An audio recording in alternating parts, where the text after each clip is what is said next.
देखेंगे पहला पत्रस एक अध्याय और 8 आयत। इंग्लिश और हिंदी की बाइबल में पहला पत्रस एक अध्याय और उसकी 8 आयत।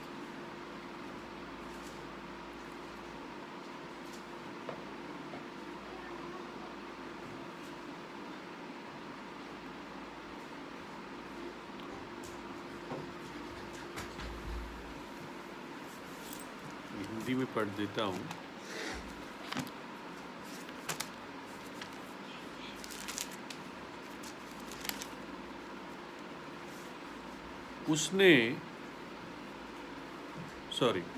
उससे तुम बिन देखे प्रेम रखते हो और अब तो उस पर बिन देखे भी विश्वास करके ऐसे आनंदित और मगन होते हो जो वर्णन से बाहर और महिमा से भरा हुआ है। यहाँ पर पत्रस कहता है पवित्र आत्मा के द्वारा कि ना तो तुम उसको देख सकते हो, यानी प्रभु यीशु को तुम बिना देखे फिर भी उसको प्रेम करते हो, और जबकि उसको देख नहीं पाते फिर भी तुम उस पर विश्वास करते हो। तो ये एक विश्वासी की सबसे क्या कह सकते हैं, बड़ी आशीष है, या पवित्र आत्मा के द्वारा एक बहुत बड़ा अचीवमेंट मसीह में प्रभु हमें देता है कि हम उस बात पे विश्वास करते हैं जो हम देख नहीं सकते। संसार में कहते हैं सीइंग इज बिलीविंग। जो देख पाएंगे उसी पर विश्वास कर पाएंगे। लेकिन जो 8 वचन हमने पढ़ा वो कहता है कि तुमने उसको देखा नहीं है और ना अब भी उसको देख पाते हो। ये सच है कि एक दिन जब प्रभु यीशु लौट कर आएगा अपनी कलीसिया को लेने के लिए, तो निश्चित रूप से हम उसको देखेंगे और जैसा वो है वैसे हम उसके समान बन जाएंगे। देखिए, आज हम उस पर क्यों विश्वास कर पाते हैं? क्योंकि परमेश्वर ने जब हमारा उद्धार किया तो हम पर अपनी मोहर लगाई। वो मोहर क्या है? वो पवित्र आत्मा की मोहर है। वो एक तौर से डाउन पेमेंट है, जिसे कहते हैं बयाना है उस आने वाली महिमा का, और वो पवित्र आत्मा में वास करता है और हम विश्वास कर पाते हैं। लेकिन अगर आप देखें पहला पत्रस 1 अध्याय की 2 आयत में लिखा है, और परमेश्वर पिता के भविष्य ज्ञान के अनुसार आत्मा के पवित्र करने के द्वारा आज्ञा मानने और यीशु मसीह के लहू के छिड़के जाने के लिए चुने गए हो। साधारण शब्दों में परमेश्वर पहले से जानता था और हमें चुन लिया था। उसके फोर नॉलेज में उसने अपने ज्ञान में हमें चुन के रखा था और हमारे जीवन में पवित्र आत्मा ने हमें अलग किया।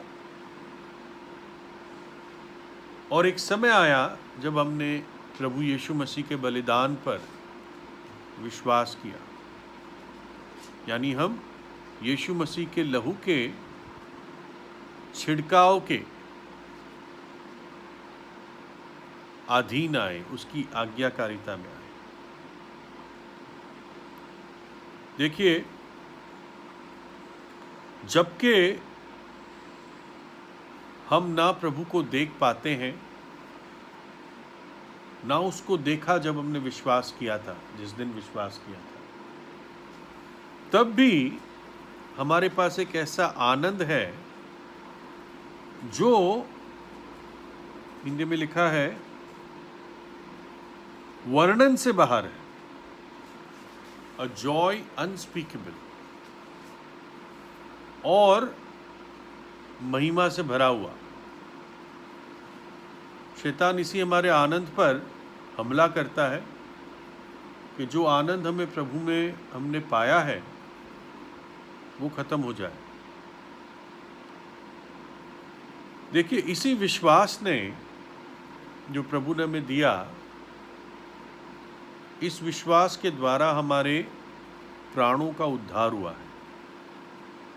हम पढ़ते हैं पहला पत्रस 1 अध्याय उसकी 10 और 11 में,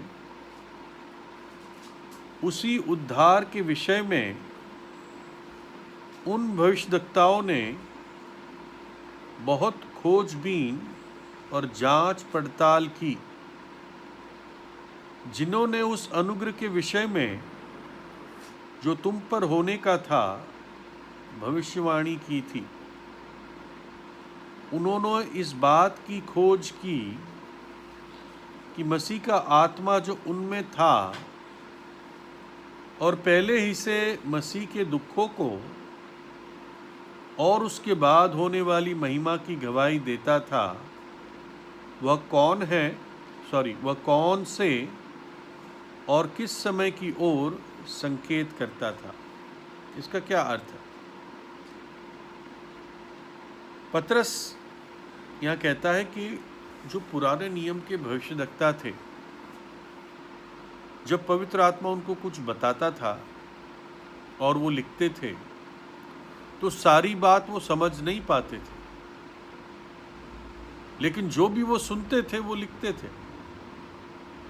और कुछ बातें जो वो लिखते थे वहाँ पर वो किसी के दुख का वर्णन करते थे, जैसे यशाया 53 है, भजन 22 है, और कई जगह वो एक महिमित राज्य का वर्णन करते थे,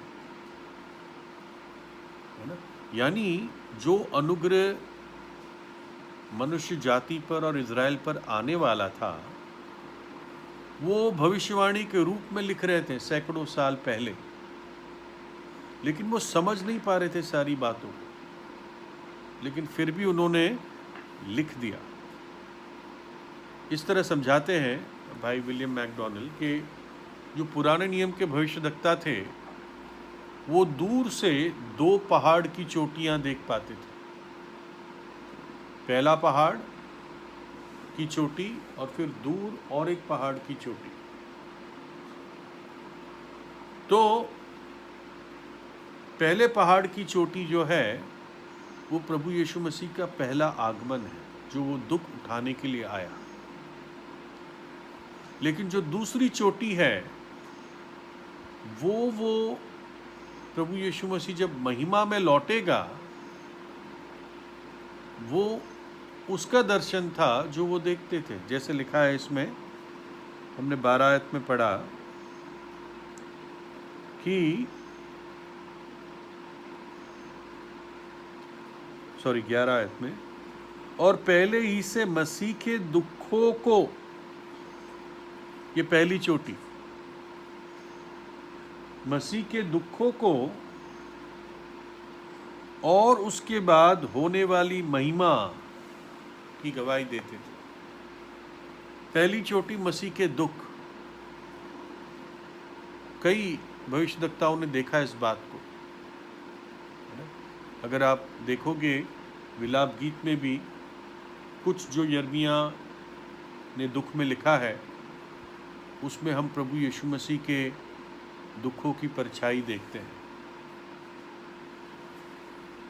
और बहुत सारे हिस्सों में हम आने वाले राज्य की, आने वाले महिमित राजा के वर्णन को देखते हैं। लेकिन ये पुराने नियम के भविष्यद्वक्ता ये नहीं समझ पा रहे थे कि इन दो चोटियों के बीच में, दो माउंटेन पीक के बीच में एक बहुत बड़ी खाई है। और वो खाई क्या है? वो खाई कलीसिया का समय है, जिसमें आज हम लोग हैं। अब हम उस दूसरी चोटी के पास पहुंच चुके हैं,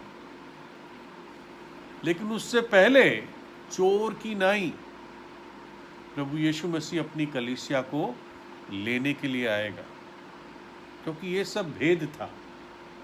कलीसिया एक भेद था, रहस्य था।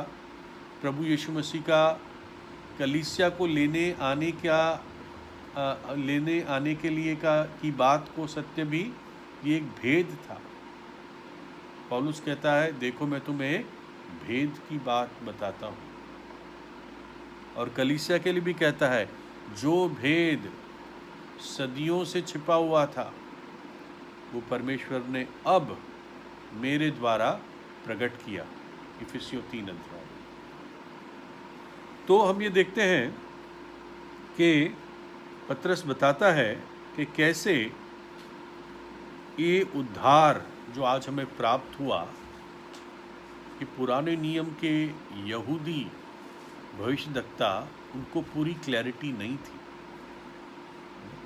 लेकिन आज पवित्र आत्मा ने हमें ये बातें खुलकर समझाई कि कैसे प्रभु यीशु मसीह यहूदी और अन्य जाति दोनों का उद्धार करके उनको एक देह में, एक कलीसिया में जोड़ता है।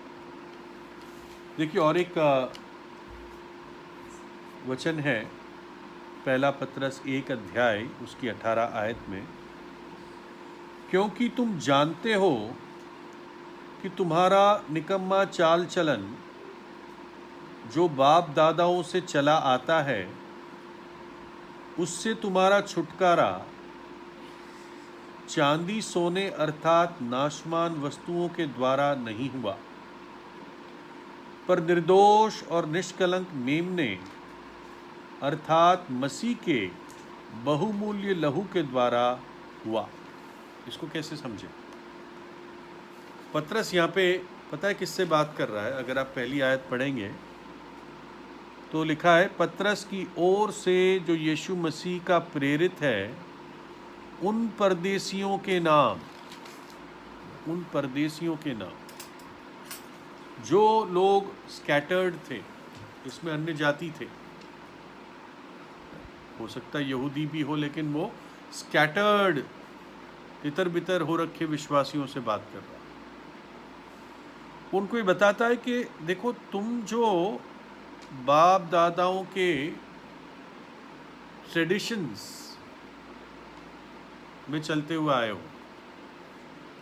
आप देखोगे हर परिवार में, विशेषकर जो अविश्वासी परिवार होते हैं, वो हमेशा उनकी ट्रेडिशन पे चलते हैं।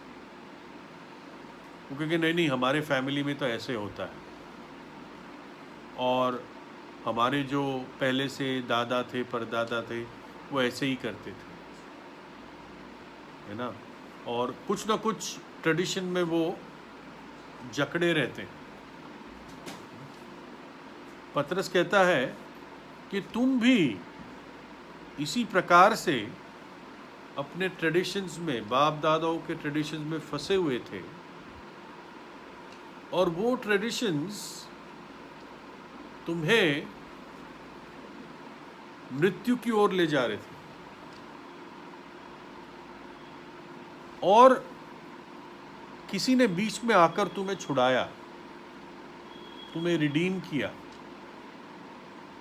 एक कीमत देकर तुम्हें उस ट्रेडिशन से, उस मृत्यु की स्थिति से, उस आने वाले नाश से किसी ने बीच में आकर तुम्हें बचाया। और वो कौन था? वो मेमना था, जो बिना दाग और बिना किसी कलंक, बिना निर्दोष और बिना किसी कलंक, वो परमेश्वर का मेमना जिसने अपने लहू के द्वारा हमें छुटकारा दिया। इसको ये जो ट्रेडिशंस है, ये जो रीति रिवाज या हानिकारक संस्कृति जिसमें लोग फंसे रहते हैं, वो A.W. टोजर इस तरह समझाते हैं कि कनाडा में नियाग्रा फॉल्स होते हैं, और नियाग्रा फॉल्स ये बहुत ही कम, कभी ये बर्फीले होते हैं। एक ही बार शायद बताते हैं कि पूरे बर्फीले हुए थे बहुत सालों पहले, पता नहीं 1800 कुछ ऐसे समय में। तो हमेशा ठंड के टाइम में भी ये नियाग्रा फॉल्स चलते रहते हैं। नियाग्रा फॉल्स में एक तो नियाग्रा नदी है, और नियाग्रा फॉल्स जो बहुत दुनिया का मशहूर है, जो बहुत ऊंचे से पानी नीचे गिरता है। तो कई सारी भेड़ें ठंड के कारण मर जाती, तो वो इस नियाग्रा नदी में फ्लोट करती रहती है, उनकी लाशें। और फिर फॉल्स जब आते हैं तो वो गिरती है और फिर कहीं नदी में गुम जाती है। समझ में आई बात ना? तो बॉडीज़ ऐसे फ्लोट करके आती है, और फॉल जब आता है तो बॉडीज़ गिर जाती है और फिर कहीं गुम जाती है, ख़त्म हो जाती है।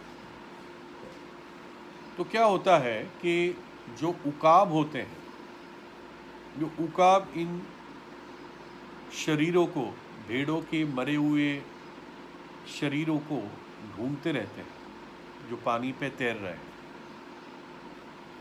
और जब उनको कोई मरी हुई भेड़ दिखती है, वो उस भेड़ पे बैठ जाते हैं और अपने बीक से, बीक को क्या कहेंगे, चोंच से घुसाते अपनी चोंच, जितना मीट निकलता है उतना खींचते हैं और जल्दी से गल्प कर जाते हैं, उगल लेते हैं, मुंह में निगल लेते हैं।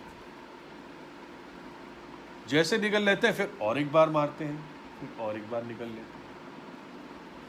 और इससे पहले कि वो फॉल आए, जब पानी गिरता है, वो क्या करता है, ईगल उड़ जाता है ताकि वो खुद ना गिरे और भेड़ गिरकर उसकी शरीर कहीं गुम जाता है। तो ये एक कॉमन प्रैक्टिस होती है वहाँ, मतलब हर साल होता है। उकाब इस तरह से भेड़ों मरती रहती है और उकाब इस तरह खाते रहते हैं मरी हुई भेड़ों। लेकिन एक घटना A.W. टोजर बताते हैं कि एक जो उकाब था वो उस तैरते हुए शरीर पर बैठा,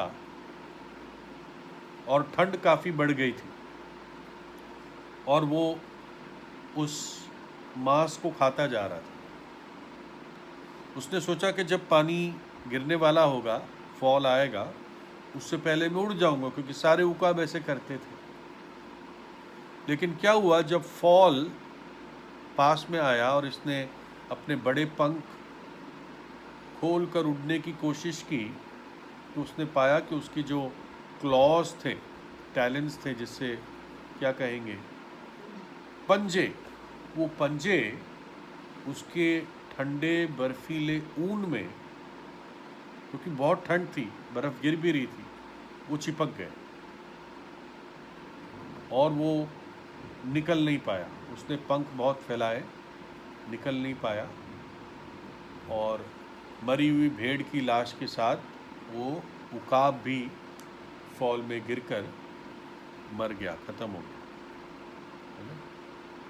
तो पतरस इस प्रकार की बात समझाना चाह रहा है कि तुम सब मरे हुए रीति रिवाज, मरी हुई तुम्हारे पूर्वजों की आदतें, संस्कृति, उसमें चिपके हुए थे इस उकाब की तरह। वो उकाब तुम हो और वो मरी हुई भेड़ें वो सारी ट्रेडिशंस, हिंदी में क्या वर्ड लिखा है, फ्यूटाइल वे ऑफ लाइफ, क्योंकि तुम जानते हो कि तुम्हारा निकम्मा चाल चलन जो बाप दादाओं से चला आता है, वो मरी हुई भेड़ तुम्हारा निकम्मा चाल चलन है जो तुमने नहीं, तुम्हारी गलती नहीं है, बाप दादाओं से चला हुआ है। लेकिन क्या हुआ, कोई बीच में आया, वो निर्दोष और निष्कलंक मेमना बीच में आया, तुम्हारे पंजों को उस मरी हुई भेड़ से उखाड़ने के लिए, ताकि तुम्हारा नाश ना हो। और इस बात के लिए उसने अपना पवित्र लहू दे दिया। इसलिए तुम सोने और चांदी जिससे गुलाम खरीदे जाते थे, तुम सोने और चांदी से नहीं खरीदे गए हो, है ना। वो फाइनली नाशमान है। सोने का प्राइस ऊपर नीचे होता रहता है, लेकिन फाइनली बाइबल कहती है वो नाशमान है।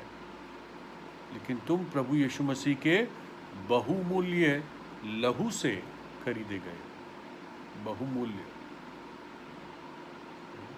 और इसलिए हम प्रभु के आभारी हैं। ये जो बहुमूल्य शब्द है, हम लोग तो कई बार बहुत प्रभु यीशु मसीह के लहू को लाइटली बोल देते हैं। कुछ लोग तो हर चीज़ में प्रभु यीशु का लहू बोलते हैं, कुछ तो बोलते ही नहीं है। मुझे याद है कि एक बार किसी भाई के घर की छत बननी थी, तो प्रार्थना के लिए कहा, तो एक दूसरा भाई प्रार्थना कर रहा है, प्रभु इस लहू को, तो इस छत को तेरे लहू में बांध देते हैं। मुझे पता नहीं छत को कैसे लहू में बांधते हैं, है ना। कोई कहता है, कोई बीमार होता है तो कहता है पानी, इस पानी को प्रभु तेरा लहू बना दे। अजीब अजीब चीज़ें कुछ लोग करते हैं, लेकिन प्रभु ने हमें उसके पवित्र लहू पे विश्वास दिया, है ना। जब हम विश्वास करते हैं तो प्रभु खुद उस लहू से हमें सुरक्षित रखता है, लहू में सुरक्षित रखता है। और इसकी जो कीमत है ये परमेश्वर पिता जानता है ना। पुत्र के लहू की कीमत परमेश्वर पिता जानता है। और ये पवित्र लहू ना होता तो हम भी उस उकाब की तरह नाश होते। अगर यीशु मसीह आता और अपना लहू नहीं बहाता, अगर मृत्यु से नहीं गुजरता, तब भी हम नाश होते। एक एपिसोड है, ये भी एक ठंड वाला एपिसोड है, और 2 यात्री थे, बस इसको पूरा करके हम फिर मेज़ में भाग लेंगे। 2 यात्री थे और कुछ किसी कारणवश वो बर्फीले तूफान में पहाड़ों में गुम गए, है ना। हमें इतना एहसास नहीं होता, लेकिन कुछ जो बर्फीले और बहुत ठंड की जगहें होती हैं, रशिया है, कनाडा है और ऐसी ऐसी जगहें हैं, वहाँ पे कई बार बहुत बर्फ़, बहुत स्टॉर्म्स, और लोग मर भी जाते हैं। एक ऐसा स्टॉर्म है जिसको नॉर्वेस्टर कहते हैं, और टेम्परेचर इतना नीचे हो जाता है कि अगर एक आदमी चाहे कितना भी उसने गर्म पहन रखा हो, और अगर उस स्टॉर्म में फंस जाता है और कहीं भी उस रुककर थोड़ा सा सहारा लेकर सोने की कोशिश करेगा तो उठ नहीं पाता, फिर नींद में ही मर जाता है, इतनी ठंड होती। तो 2 मनुष्य एक साथ थे, वो गुम गए, और उनको रास्ता तो पता नहीं चलता जब सब कुछ बर्फ़ कवर कर लेता है। तो किसी तरह उन्होंने ये रियलाइज़ किया कि अगर हम अपने आप को गर्म नहीं रखेंगे तो अगला दिन देख नहीं पाएंगे, मर जाएंगे। तो उनके पास माचिस की एक बॉक्स था, उन्होंने किसी तरह कुछ सूखे पत्ते कहीं से किसी पेड़ से इकट्ठे किए और जलाने की कोशिश की। और जब भी जलाते हवा इतनी तेज थी, सारी माचिस एक एक करके बुझती रही और आग नहीं लगी। अब क्या करें? तो दोनों ने फिर सोचा अब क्या करें, कि एक ने पूछा कि क्या पता कोई और माचिस का डब्बा हो, कुछ हो, देख लो एक लास्ट माचिस हो। तो फिर बहुत ढूंढा, फिर उसमें से एक के कोट के कहीं कोने में फंसी हुई एक माचिस की तीली मिली, और वो भी तीली टूटी हुई थी, लेकिन तीली पर ऊपर जिससे जलाते हैं वो जरूर था। तो उन्होंने किसी दूसरे ने उससे पूछा, पता है दुनिया में आज सबसे बहुमूल्य चीज़ क्या है? और उस आदमी ने समझ के जवाब दिया, उसने कहा ये टूटी हुई तीली सबसे बहुमूल्य है। अगर ये जल गई और हमारे पत्ते जल गए तो आज हमारी जान बच जाएगी, नहीं तो हम बचेंगे नहीं। और क्या पता ये प्रभु के चुने हुए थे, क्योंकि इसके बारे में ये और कुछ नहीं लिखा, सिर्फ इतना लिखा था कि वो तीली जली और पत्ता जला और उन्होंने किसी तरह एक आग प्रोड्यूस की। और फिर अगले दिन जो ढूंढने वाले सर्चर्स थे सरकार की तरफ से, वो इनको पा लेते हैं और इनकी जानें बच जाती हैं। तो उस समय वो तीली थी जिन्होंने इन दोनों की जान को बचाया। वैसे ही हमें विनाश से बचाने के लिए सबसे बहुमूल्य प्रभु यीशु का लहू ठहरा है, और उसकी कीमत परमेश्वर पिता जानता है ना? और इसलिए हम हियाब के साथ उसके पवित्र लहू के बारे में बात कर सकते हैं, है ना? तो आइए हम प्रभु की मेज़ में भाग लेंगे, और कुछ समय है जिसमें हम प्रभु की आराधना कर सकते हैं या गीत गा सकते हैं।